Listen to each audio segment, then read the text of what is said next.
Hello guys, দেখো আজকে আমি ঝিঙের বড়া করব। এই দেখো ঝিঙে কেটে নিয়েছি, দেখেছো? এই যে ঝিঙে কেটে নিয়েছি। তোমরা জানি না তোমরা কিভাবে ঝিঙের বড়া বানাও, আজ আমি বানাচ্ছি, তোমাদের দেখাচ্ছি। তোমরা দেখো, এই দেখো এক একটা ঝিঙে ছুলে ভালো করে ধুয়ে 4 টুকরো করে নিয়েছি, দেখেছো? এই যে দেখে নাও। আর নিয়ে নিয়েছি, তোমরা কি দিয়ে করো জানি না, বেসন দিয়েও করতে পারো, কিন্তু বেসন দিয়ে আমার ভালো লাগে না, নরম নরম হয়। এই জন্য আমি চাল বেটে এর মধ্যে নুন, হলুদ, লঙ্কা আর সামান্য পরিমাণে চিনি দিয়ে দিয়েছি, ঠিক আছে? এইবার দেখো এইগুলোকে গুলিয়ে নিচ্ছি, দেখে নাও বন্ধুরা।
ঝিঙের বড়াটা তোমাদের কেমন লেগেছে অবশ্যই জানাবে।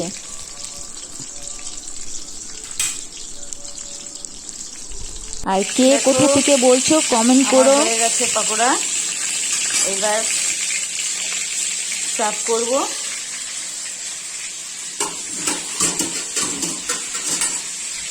দেখে নাও বন্ধুরা, হয়ে গেছে পকোড়া ভাজা।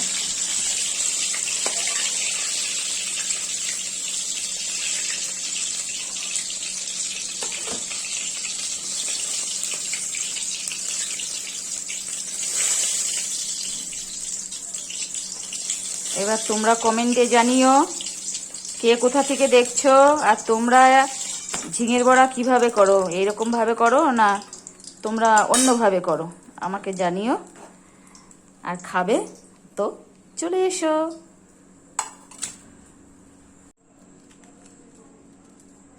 হাই গাইস, দেখো পকোড়াটা দেখে নিয়েছো, এবার দেখো আমি খাচ্ছি।